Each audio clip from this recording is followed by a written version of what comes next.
Hey y'all, let's make a book. Today I want to show you how to make this cute little pamphlet style book. One of the things I love about this book is the pockets that are in the cover. And I am going to show you how to fold your piece of paper in order to create all these pockets. And technically, these are considered pockets as well. But you know, I find I've never really stuffed anything in there. I've always stuffed things in the 4 pockets on the cover, but by all means, you could stuff a little something in there. So let me just talk you through how to go about folding up the paper. So the only tool you need for this right now for the cover is a bone folder. So this is one that I folded out of the same size paper. So all 3 of these were the same size sheet of paper. And all it is wrapping paper. Now, I did alter the paper. So this paper was double-sided. And let me say that, so what is also cool is if you use double-sided paper, you're gonna have the pattern is gonna show. And that's what's really neat about this origami folding process is you see both sides of the paper. So if you have cool patterns or double colored paper, you're gonna highlight, this book form highlights that. So what I did with this was solid, pink, and I took one of my funky markers, and I call them funky because I love to save my markers. You know how markers without fail, unless you have used the whole thing out, they dry out and they get weird. To where they don't make like solid good marks. Well, I absolutely love that. So I will continue to color and make marks with my funky markers. And that is what I did on this sheet. I made patterns all over. I do have a video on that. I believe it's called Funky Markers. You can go look that up and see my process. On this side, I took a Posca paint pen, and I just scribbled and made marks. So just to add my own personal touch to the paper. So I'm gonna leave this out for a sample for myself so that I get all the folds correct. So what I'm working with is another sheet of the wrapping paper that I have altered by making scribbles on the paper. So let me say that if you're working, like this paper came with folds in it. If you're working with a paper that has folds in it, be mindful of those folds so that they don't confuse you after you've already made new folds, as you're gonna see. I'm about to do that right now. So let's see, I think, and also something to consider, let's look at this one. The sides that you fold in, that determines your outside and your inside. So if I'm folding inwards, that means the pink is going to be my outside, as we can see here, right? So I think I want this to be the outside and I want this to be the inside on this particular book. So I am gonna fold inwards this way. Okay, I just had to talk that through. So we need a center fold, which I actually already have, but it was going the other direction. So I'm just gonna crease it down that way. Now we want to open up and fold into that fold. So I'm going to fold both sides into the center fold, like so.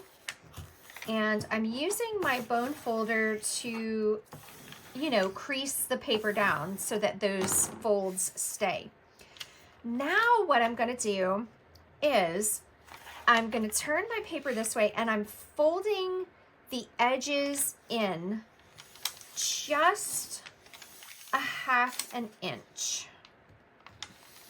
Holding them in just about a half an inch. And I am just eyeballing this. I'm not measuring it. I kind of, you know, when you work with measurements a lot and bookbinding, you kind of, you know, your eyes learn what the different, what an inch, a fourth of an inch, you learn what that is. So I'm just eyeballing, and I'm folding in a half an inch on either side. All right. Now I'm going to turn my paper this way. I've got a crease here, crease here, crease here. And I've got two of my edges folded in. Now what I want to do is I'm going to take each corner and I'm folding it into this crease right here. Like so. And I'm going to use my bone folder to crease it down really good. Just check in to make sure. It can be a little odd to, you know, folding down a fold, but just, you know, take your time. If you take your time and you fold everything down real easy, nothing will get out of sorts for you. Everything will stay in place. All right. I love the juxtaposition of these patterns. So once you have your four corners folded in, you're going to fold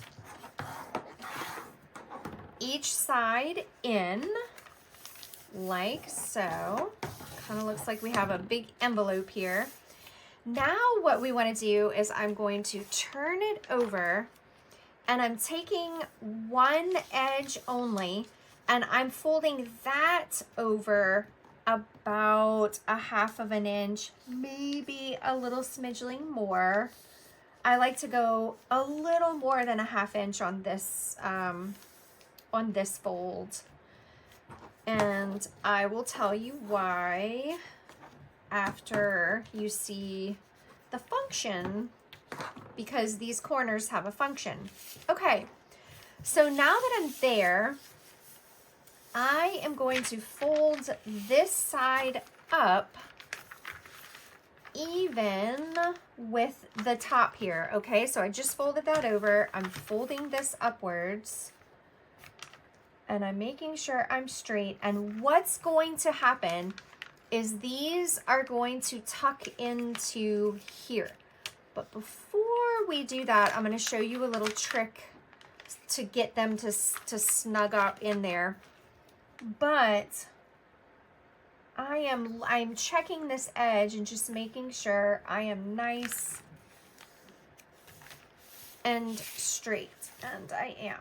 And now I'm gonna bone fold this down. Okay, so now these corners are gonna tuck into these corners. But if I shove them in right now, you see how like it's wrinkled and wonky?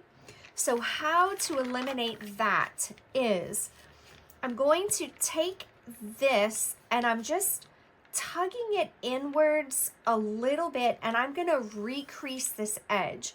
So what I'm doing is I'm actually making the paper a tiny bit smaller so that when it tucks into here, everything is going to lay flat.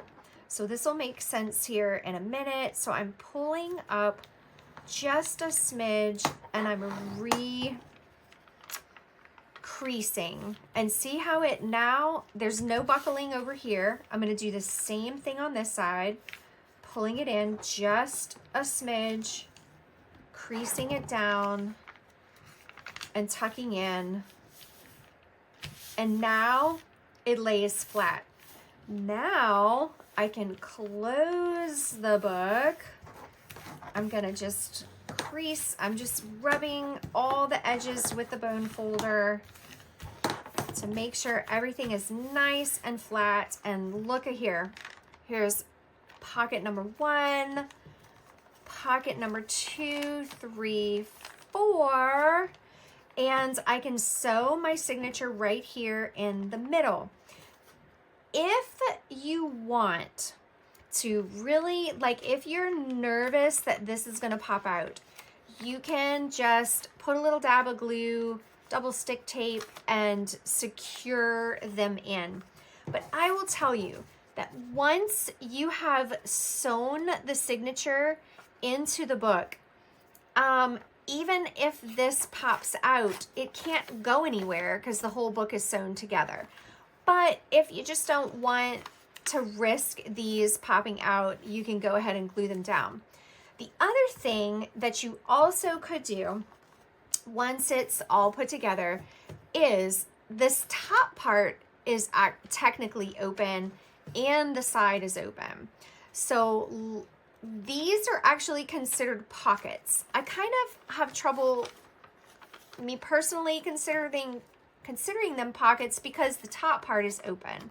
So let me show you on the one that's sewn together already.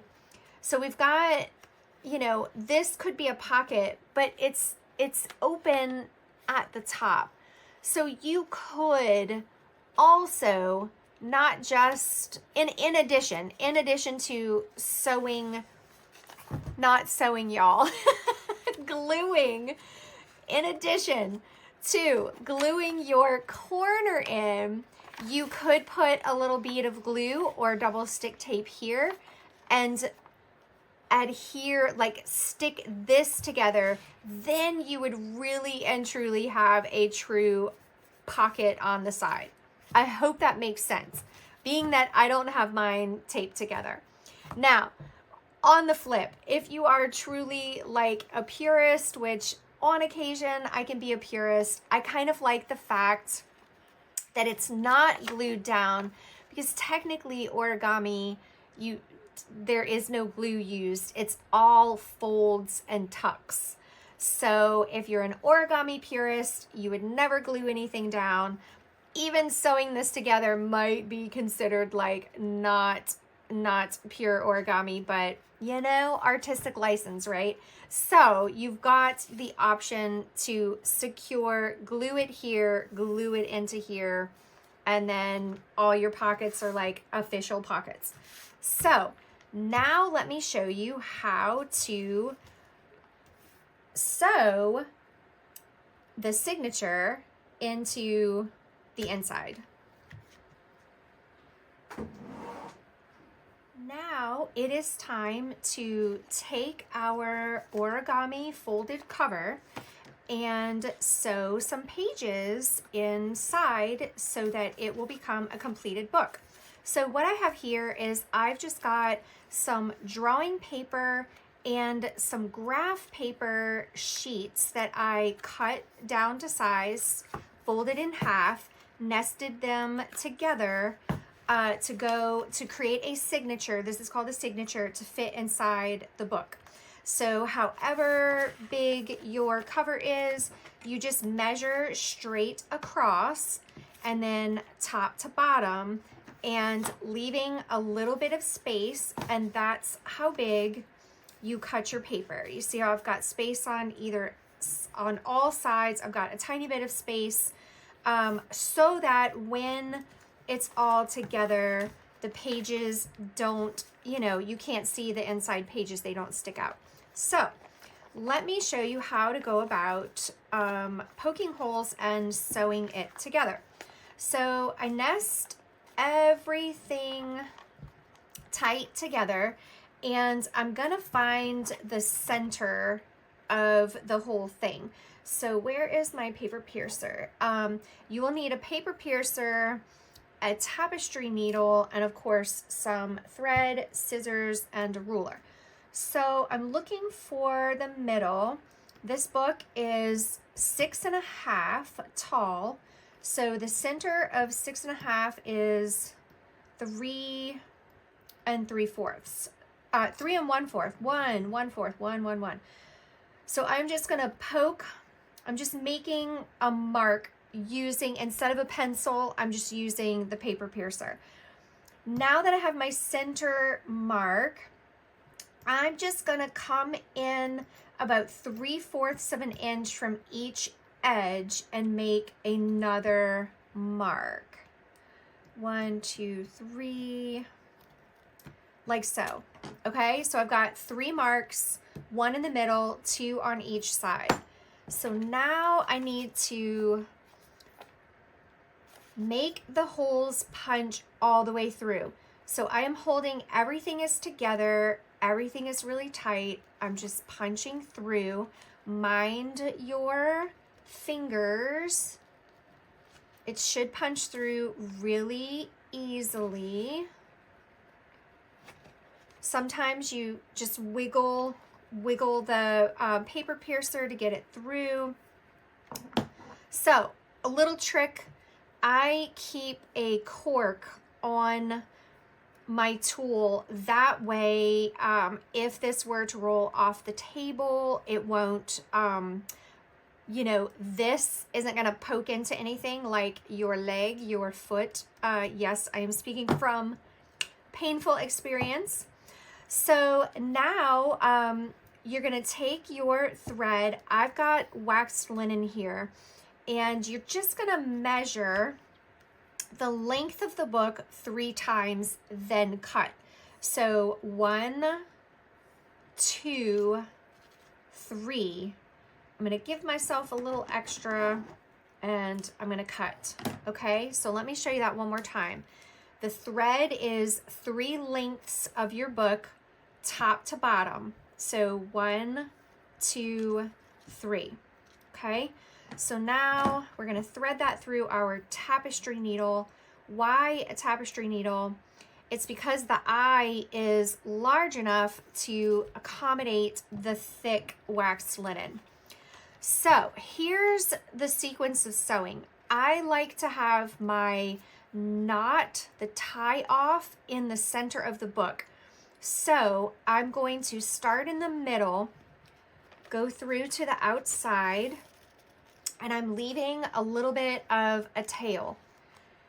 Now, here's where I am. I'm just going to pick another hole. It doesn't matter which side you go to, whether you go to the top or the bottom, but you're going from the outside through to the inside.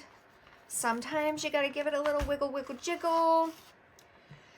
And now that I am here, I am going all the way across to the other hole, pulling through, and here's where I am. Now I'm on the outside. So I'm gonna go back through the center, being careful not to punch through the thread that I've already got going through that hole. Give it a little wiggle, wiggle, jiggle.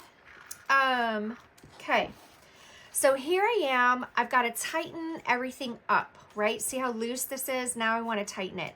It's real simple. You just pull. That should do the trick. If it doesn't, sometimes you just have to kind of pull on all the sides until you see that each place is taut. Once you're happy with everything being nice and tight, you just tie off. If you are using waxed linen, technically all you need is 1 knot because the wax is gonna stick to each other and hold it together.